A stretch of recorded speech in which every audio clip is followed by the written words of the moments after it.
Just give you a couple of true stories from my time on the road. A couple of them amusing, I suppose, and one of them certainly isn't. The story that isn't funny is displayed on this board here. I make no apologies for the state of the board. It's been around a long time. It's been to a lot of shows. It's been kicked around in the back of police vans, etc. But the story still holds true to this day.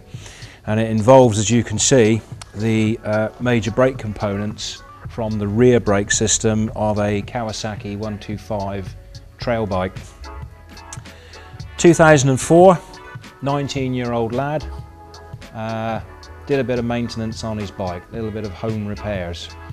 And he took his rear brake apart with the intention of fitting new rear pads to it, and didn't realise that to mount the pads properly you had to take the caliper off the bike. He got the old pads out and he couldn't get the new ones in because of the increased thickness. While he's wondering what to do, his friend arrives on another bike. It's a nice October afternoon and he wants to go for a ride. So he puts it back together again as best as he can, and off they go. They're out in East Devon, they're riding along. They haven't been going many miles when they start acting the goat. The guy in front on a little 125 road bike manages to fall off in a lane. The guy behind on this machine sees his friend falls off. It's quite close to the back of him and he goes for his brakes and tries to stop. His rear brake isn't working. He hit the rear brake first, he couldn't stop, and he drove over his friend's bike. His friend had rolled clear and gone into a ditch. He rode over the other motorcycle that's now lying on its side, and he managed to fall off his own bike. He's wearing jeans and training shoes. He was thrown sideways by the force of the collision, and he hit a post and rail fence, upright wooden posts and long ways metal tubes held together by big screws. The screws were sticking out of the wood because they'd rotted over the years, and he caught his right leg on one of the screws and it severed his right leg there and then. The sharp end of the screw went in his leg, it severed his leg, he rolled one way and the lower half of his right leg rolled the other. Completely detached, completely irreplaceable. He was just waiting for the nod to go in the armed services. That never happened. The reason he crashed was poor maintenance.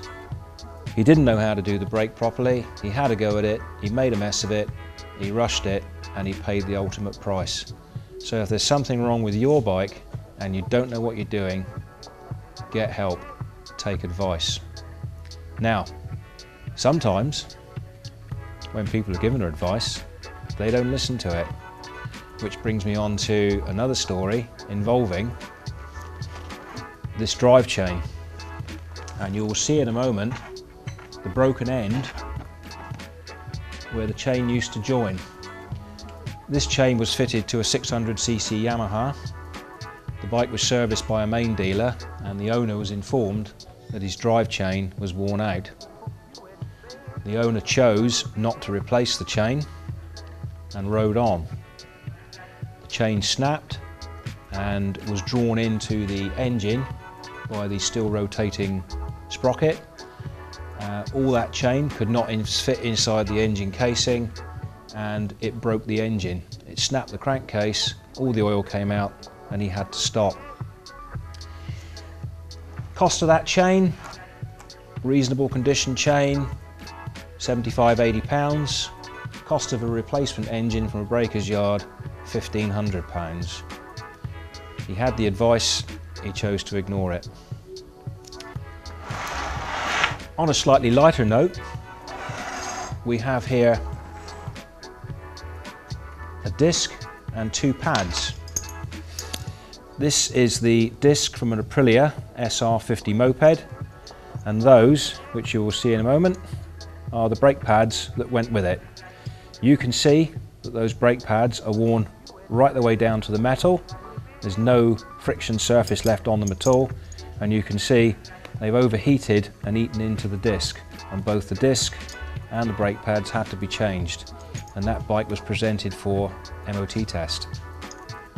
Now lastly, and this is my favourite, is this little chap here. Can you see what that is? That is what is left of a disc brake pad. That is a pad, although it's a worn one, of virtually the same proportions.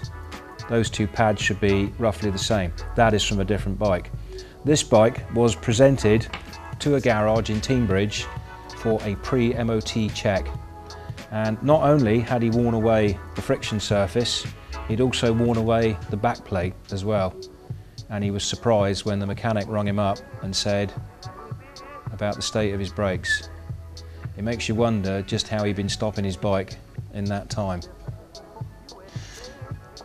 Those are true stories, and they're just the ones that we've managed to catch and have brought to our attention. But we know it's going on all the time, every day out there. So don't be one of those riders.